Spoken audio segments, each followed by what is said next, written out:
Well, I really don't know what this old man is trying to teach me, having me sit on a mountain top with my eyes closed all day, every day.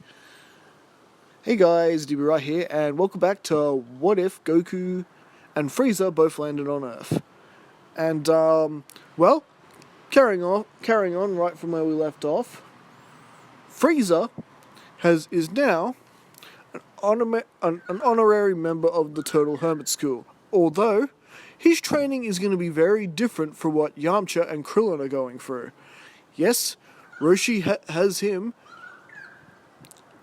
on the mountain, meditating, working on his concentration, and teaching him how to really control his power.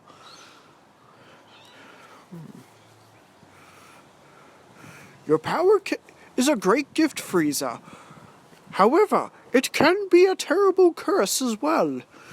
You managed to save Goku and the world from the Red Ribbon Army this time, but it's important you learn to control your power rather than let it control you. And well, needless to say, it would take Frieza the whole of the 3 years to actually learn this, how to conserve his power. And in fact, he can now conserve it to the point and lower it to the point that he can actually have sparring matches with Krillin and Yamcha without killing them. In fact, he can keep it quite even.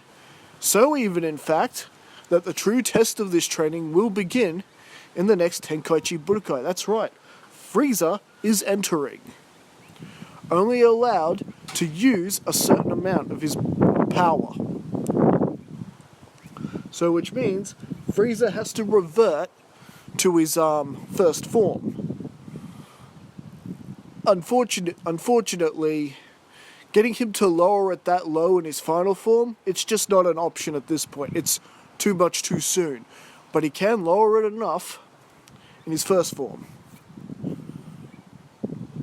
And meanwhile, the 3 years for Goku, his training, everything pretty much went out and worked out the same like it does in the original, except Goku, thanks to Frieza tagging along with him during the Red Ribbon Army saga, Goku was a little bit more street smart this time.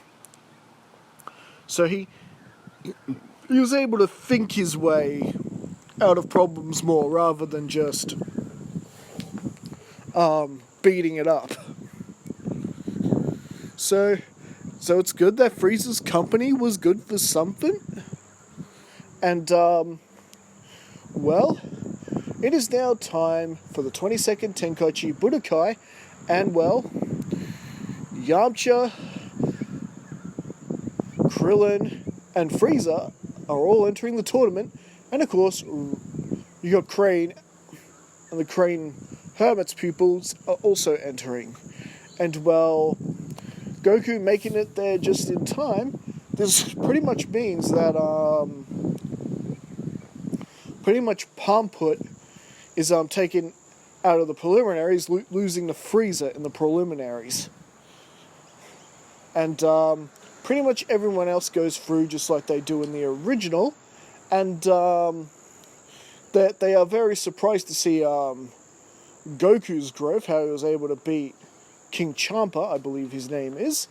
And well, as we head into the now finals of the tournaments, the matches that the crowd actually gets to see and paid their hard-earned cash to get in to see.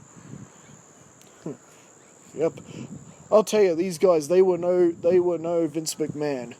Anyway, not the point.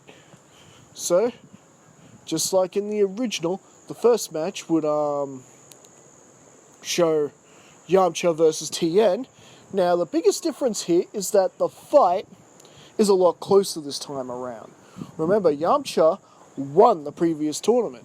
He was a complete, like an unstoppable beast in the last tournament, thanks to Frieza assisting him in his training and teaching him some of those techniques. And some of those techniques came very handy in this fight also with Tien Shinhan.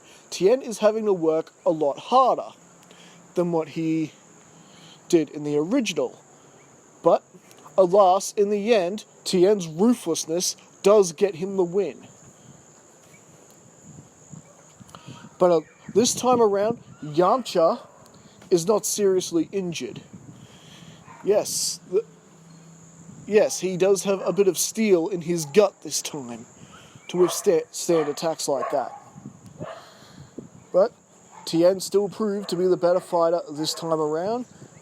And at least there's no, I am Goku, I will avenge that loss. Because, well, Yamcha fought with all of his glory, and there was no shame in the loss. Although Tien was wishing that he could have injured Yamcha, at least. So, this actually begins to lead with the Crane Hermit getting frustrated with Tien much earlier on in the story than what we got in the original. You are supposed to injure him, what are you doing? This is the Turtle Hermit, our enemies, what are you doing? And this does begin to get on Tien's nerves a little bit. Right from the get-go. And well, we also get Jackie Chun, yes, who has entered again to go one-on-one with Man Wolf, and that ends exactly like it does in the original. And then we get Krillin versus Chaozu, and with that comes the realization of both Goku and Frieza recognizing the Dodon wave. Hey you, big bald man, Frieza addresses Tien. Are you too familiar with that mercenary Tao? Yes, I am. What of it? Well, you do realize he was a really bad man, try threatening me and my friends here, so I had to obliterate him. Yeah, Frieza straight up tells Tien what he did. And this definitely gets under Tien's skin really badly, especially since that,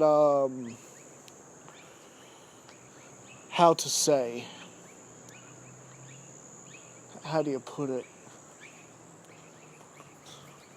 You know, Frieza almost showing no remorse to the fact that he had to kill Mercenary Tao.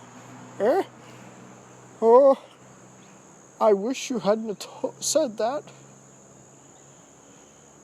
Master Shen's gonna want you all dead. Why is that, Master Roshi? Is it because Frieza killed his brother Tao? And well, Tien passes on the news to Master Shen like in the original, and the tournament carries on with Krillin getting the win like in the original, and then we get the final fight between Frieza and Goku. I know. This is definitely way before Planet Namek. Anyways, we get Goku and Frieza having themselves quite a friendly match. Quite even, in fact. And Frieza is having quite a lot of fun with it, and so is Goku. But it's pretty obvious that throughout all of that, Goku's getting more tired, Frieza is staying strong, and essentially eliminates him from the tournament.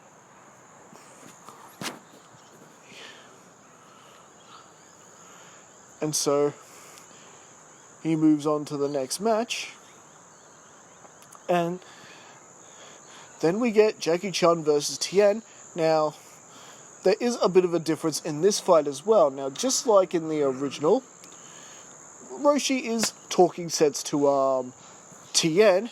However, Tien is having a bit more of a harder time beating Jackie Chun, pretty much because the battle before with Yamcha took a lot out of him earlier, while Jackie Chun had a relatively easy win with defeating Man Wolf. So, this did push the match in Jackie Chun's favour, at least until the very last instant. Pretty much Tien gets the solar flare on him, and pretty much from there is able to turn the tables on the old man, especially after working out his true identity, fighting more aggressively, And of course, just like in the original, Jackie Chan chooses to step out and fully retire from tournaments altogether, thinking that he may have convinced young Tien to take up his mantle someday. And well,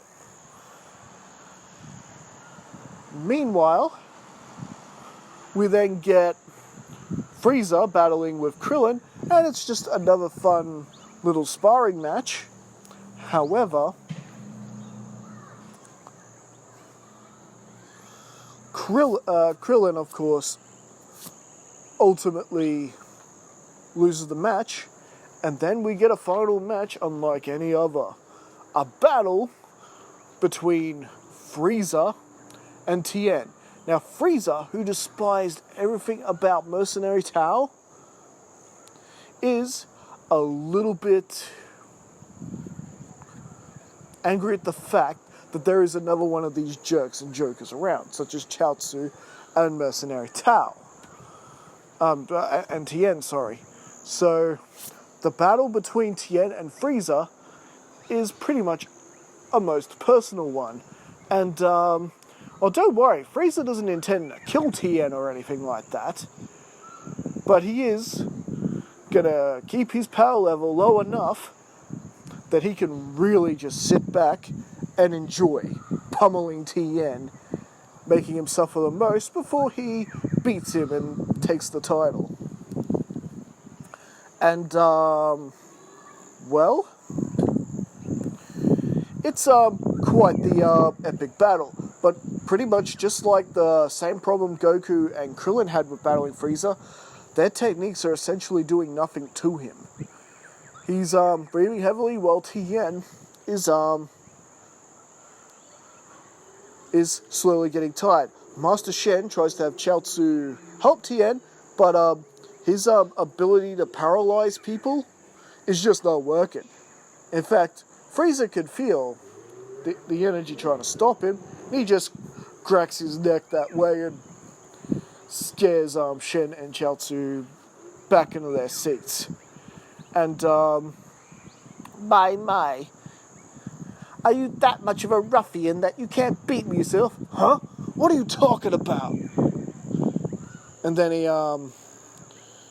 does the whole telepathy with, Chaozu and everything. Chaozu, how dare you? I do not need your help, understood? And, of course, this leads to him getting into the face of Master Shen, and Roshi blasting Master Shen off somewhere into the earth. I'm sure he landed somewhere on Earth, right? And, well, needless to say, the match goes on, and this is where Frieza realizes that, okay, he's misjudged Tien, and that the battle is continuing, and at least Frieza is now out to enjoy the match and enjoy it properly and not trying to injure Tien anymore.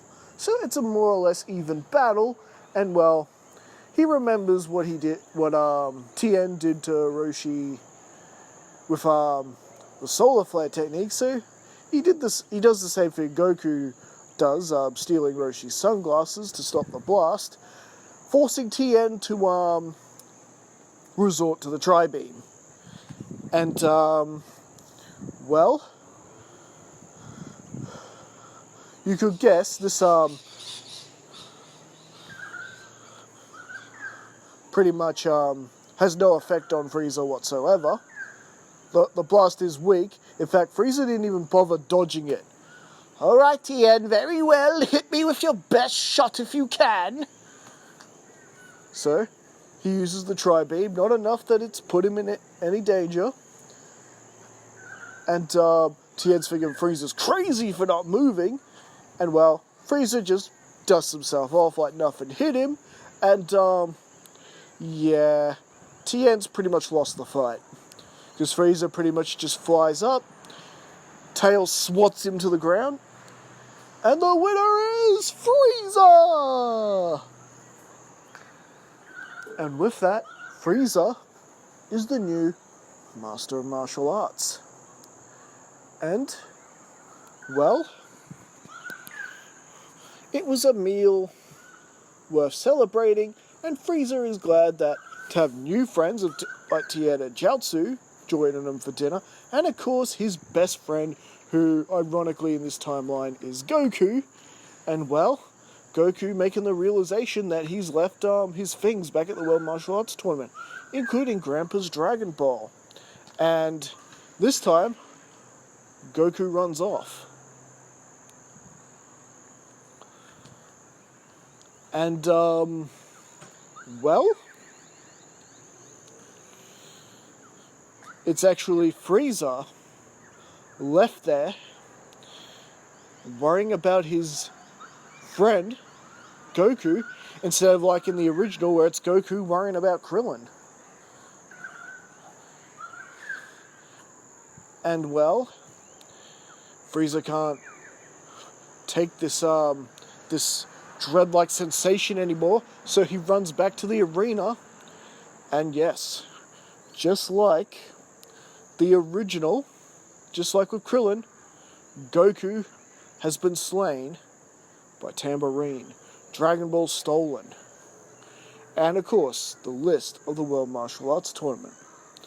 And that's where we're going to be leaving things for right now. Now, I think some of you guys might be thinking, Goku should have been able to have taken on Tambourine. He lost earlier in the tournament. He'd have more energy this time. Well, I never said Goku didn't go down without a fight. Yes, he is stronger than Krillin. But at this point, I don't think he would have had what it would take to beat Tambourine. Assuming that Goku would have gotten a Zenkai from his fight with Tien, and of course nearly being beaten to death by Tambourine in the original. That would have given him the Zenkai he needed to best Tambourine like he did later on in the story. But I just think because Goku had an earlier end in the tournament, he wouldn't have gained the necessary beatdowns, not only from, having a fight in a relatively even match with Krillin, and then a brutal battle with Tien. Because we don't have those, I don't think Goku would quite have the power necessary to stand up to Tambourine. And, well, you guys can debate amongst that in the comments if you wish. And don't forget to like and subscribe. And I'll see you guys next time when we continue this next emotional part of the chapter. Catch you later.